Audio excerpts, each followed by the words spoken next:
Hello all, welcome back to my channel spoken English by Varthini. మనం ఈరోజు కూడా కొన్ని సెంటెన్సెస్ చూద్దామండి. సో దీంట్లో మీకు ఫస్ట్ వన్ వచ్చేసేసి అతను ఎక్కడ ఉన్నాడో నాకు తెలియదు. అతను ఎక్కడ ఉన్నాడో నాకు తెలియదు అంటే I don't know where he is అన్నాడు. వేర్ ఈజ్ హీ కాదు, where he is. I don't know where he is అన్నాడు అనమాట. అండ్ నెక్స్ట్ అంటే చూద్దాం, ఇది ఎంతకాలం కొనసాగుతుంది అంటే ఇంకా ఇది ఎన్ని రోజులు ఉంటుంది, లేదా ఎగ్జిబిషన్ అలా అంటూ ఉంటాం కదా, ఇంకెన్ని రోజులు ఉంటుంది కొనసాగుతుంది అంటే how long this will persist అంటాం. పర్సిస్ట్ అంటే కొనసాగడము, కంటిన్యూ కావడం అనేసి అనమాట. How long this will persist. ఇది అది బలవంతపు పెళ్ళి. It was a forced marriage. It was a forced marriage. అది బలవంతపు పెళ్ళి. It was a forced marriage. ఆమె కళ్ళల్లో పశ్చాత్తాపం స్పష్టంగా కనిపించింది. ఆమె కళ్ళల్లో పశ్చాత్తాపం స్పష్టంగా కనిపించింది అంటే her eyes reflected her guilt. Guiltiness చెప్తుంటాం కదా, గిల్ట్ అంటే పశ్చాత్తాపం అనేసి. Her eyes reflected her guilt. ఆమె చిన్న పని కూడా చేయదు. ఆమె చిన్న పని కూడా చేయదు అంటే she won't do even smallest task. She won't do even smallest task. ఆమె చిన్న పని కూడా చేయదు. షీ వోంట్ డూ అనమాట. డాక్టర్ వచ్చేలోపు రోగి మృతి చెందాడు. డాక్టర్ వచ్చేలోపు రోగి మృతి చెందాడు అంటే the patient died before the doctor reached. The patient died before the doctor reached. Doctor వచ్చేలోపే మృతి చెందాడు అని. రోడ్డు ప్రమాదంలో అతను అక్కడక్కడే మృతి చెందాడు. రోడ్డు ప్రమాదంలో అతను అక్కడికక్కడే మృతి చెందాడు. He died on the spot in a road accident. He died on the spot in a road accident. Road ప్రమాదంలో అతను అక్కడక్కడే మృతి చెందాడు అనేసి మీనింగ్. అండ్ నెక్స్ట్, నువ్వు ఎప్పుడు ఇదే చెప్తావు. నువ్వెప్పుడు ఇదే చెప్తావు అన్నప్పుడు మనము you always say the same. You always say the same అని చెప్తాం అనమాట. ఓకే. అండ్ నెక్స్ట్ వన్ వచ్చేసి అతను డబ్బు కోసం నా దగ్గరికి వచ్చాడు. అతను డబ్బు కోసం నా దగ్గరికి వచ్చాడు అంటే he had come to me for money. He had come to me for money అంటాం. అండ్ నెక్స్ట్ వన్ వచ్చేసేసి కోపంలో ఎప్పుడు ఎలాంటి నిర్ణయాలు తీసుకోవద్దు. కోపంలో ఎప్పుడు ఎలాంటి నిర్ణయాలు తీసుకోవద్దు అంటే never make any decision or never take any decisions in anger. Anger అంటే కోపం కదా. Never take any decisions or never make any decisions, both are same meaning only. ఎవరేమన్నా అనని నేను పట్టించుకోను. ఎవరు ఏమన్నా అనని నేను పట్టించుకోను. Say what anyone will, I don't care. I don't care అంటే పట్టించుకోను నేను అని. Say what anyone will, ఎవరు ఏమన్నా అననివ్వు అని. సే. అండ్ నెక్స్ట్ వన్ వచ్చేసి ఇది అనవసరమైన వాదన. ఇది అనవసరమైన వాదన. This is an unnecessary argument. This is an unnecessary argument అని చెప్తాం అనమాట. అండ్ నెక్స్ట్ వన్ వచ్చేసేసి నిదానంగా అన్నీ సర్దుకుంటాయి. నిదానంగా అన్నీ సర్దుకుంటాయి అంటే gradually everything will be fine అంటే అన్నీ బాగానే ఉంటాయి, అడ్జస్ట్ సరిపోదు అంటే సర్దుకుంటాయి అంటాం కదా, అప్పుడు చెప్పే సెంటెన్స్ అనమాట. ఎవ్రీథింగ్ విల్ బీ ఫైన్ అంటాం. మీకు సహాయం అవసరమైనప్పుడు అతను అక్కడ ఉంటాడు. మీకు ఏదైనా హెల్ప్ అవసరమైనప్పుడు అతను అక్కడ ఉంటాడు అన్నప్పుడు దీన్ని ఎలా చెప్పాలి అంటే హీ విల్ బి దేర్. అతను అక్కడ ఉంటాడు.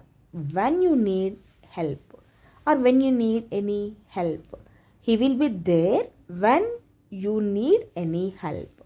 ఆమె ప్రతిదీ స్పష్టంగా గుర్తుపెట్టుకుంటుంది. ఆమె ప్రతిదీ స్పష్టంగా గుర్తుపెట్టుకుంటుంది. షీ రిమెంబర్స్ ఎవ్రీథింగ్ క్లియర్లీ అంటాం. షీ రిమెంబర్స్ ఎవ్రీథింగ్ క్లియర్లీ, ప్రతిదీ స్పష్టంగా గుర్తుపెట్టుకుంటుంది అని. ఇంత సమయం ఎందుకు పడుతుంది. ఇంత సమయం ఎందుకు పడుతుంది. Why is it taking so long అంటాం. Why is it taking so long, ఇంత సమయం ఎందుకు పడుతుంది అని. నేను వచ్చి మీతో పాటు శోధిస్తాను. నేను కూడా వచ్చి మీతో పాటుగా శోధిస్తాను అంటే సర్చింగ్ అనమాట. I will come and search along with you అంటాం. I will come and search along with you. And next one వచ్చేసి అది తప్పకుండా మీ ఊహ అయి ఉండాలి. అది తప్పకుండా మీ ఊహ అయి ఉండాలి. ఎలా అన్నప్పుడు ఊహ అంటే ఇమాజినేషన్ అంటాం. It must be your imagination. It must be your imagination అంటాం అనమాట. నువ్వు ఎందుకు ఆగి ఆగి మాట్లాడుతున్నావు, నువ్వెందుకు ఆగి ఆగి మాట్లాడుతున్నావు అంటే why are you speaking intermittently అంటాం. Why are you speaking intermittently. Why are you speaking intermittently. రోజంతా వర్షం ఆగి ఆగి పడింది. రోజంతా వర్షం ఆగి ఆగి పడింది. It rained intermittently all day. It rained intermittently all day. ఆమె తన స్నేహితులను విడిచిపెట్టలేదు. ఆమె తన స్నేహితులను విడిచిపెట్టలేదు. She didn't abandon her friends. Abandon అంటే విడిచిపెట్టాలి, అంటే విడిచిపెట్టడం అనమాట. She didn't abandon. నాకు తెలిసినంత వరకు ఆమె ఇంకా చేరుకోలేదు. నాకు తెలిసినంత వరకు అనేది చాలా కామన్గా వాడతామండి. దీనికోసము as far as I know అంటాం. As far as I know she hasn't arrived at. Arrived చేరుకోవడం. షీ హ్యాజంట్ అరైవ్డ్ ఎట్, అవి ఇంకా చేరుకోలేదు అని. నాకు తెలిసినంత వరకు ఆమె స్వీట్స్ ఇష్టపడదు. నాకు తెలిసినంత వరకు ఆమె స్వీట్స్ ఇష్టపడదు అంటే as far as I know she doesn't like sweets.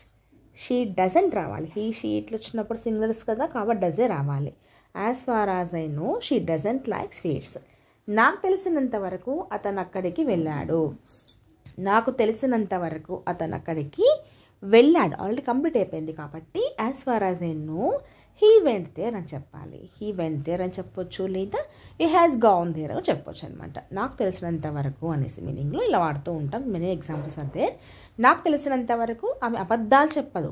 ఆమె అబద్ధాలు చెప్పదు. సో ఇట్స్ జనరల్ సెంటెన్స్ కాబట్టి మనం దీన్ని సింపుల్ ప్రెజెంట్ చెప్పాలి. చెప్పదు నెగిటివ్ కాబట్టి ఇక్కడ నెగిటివ్ ఫామ్ వచ్చింది. షీ డజంట్ సే లైస్ వస్తుంది. She doesn't say lies. As far as I know she doesn't say lies. కొద్దిసేపటి క్రితం ఆమె ఇక్కడికి వచ్చింది. కొద్దిసేపటి క్రితం ఆమె ఇక్కడికి వచ్చింది అంటే she came here a while అగో అంటాం. కొద్దిసేపటి క్రిందట అని చెప్పే సందర్భంలో ఏ వైల్ అగో వాడుతూ ఉంటామండి. కొద్దిసేపటి క్రితం భారీగా వర్షం కురిసింది. భారీగా వర్షం కురిసింది. మరి దీనిలో చెప్పాలి అంటే ఏ వైల్ అగో ఇట్ వాజ్ రైనింగ్ హెవీలీ అంటాం. ఏ వైల్ అగో it was raining heavily. It was raining heavily. నేను కొద్దిసేపటి క్రితం అతన్ని చూశాను. నేను కొద్దిసేపటి క్రితమే అతన్ని చూశాను. I saw him. అతన్ని చూశాను. ఎప్పుడు? ఏ వైల్ అగో. కొద్దిసేపటి క్రితమే. ఏ వైల్ అగో. అతను తన పనిపై తీవ్రంగా దృష్టి పెట్టాడు. అతను తన పనిపై తీవ్రంగా దృష్టి పెట్టాడు. He was intensely focused on his work. Intensely అంటే తీవ్రంగా అని, ఫోకస్డ్ దృష్టి పెట్టడం, ఆన్ హీజ్ వర్క్ తన పనిపైన అనేసి. ఆమె తీవ్రంగా ఆలోచిస్తున్నది. ఆమె కొద్దిగా తీవ్రంగా ఎక్కువగా ఆలోచిస్తూ ఉంది అంటే షీఈస్ థింకింగ్ ఇంటెన్స్లీ అని చెప్తాం. She's thinking intensely. ఆమె తీవ్రంగా ఆలోచిస్తుంది అనేసి అనమాట. టుడే క్లాస్ దట్స్ అండి. నెక్స్ట్ క్లాస్లో మరిన్ని వాక్యాలతో చూద్దాం. నచ్చితే please do like, share and subscribe my channel. Thank you for watching.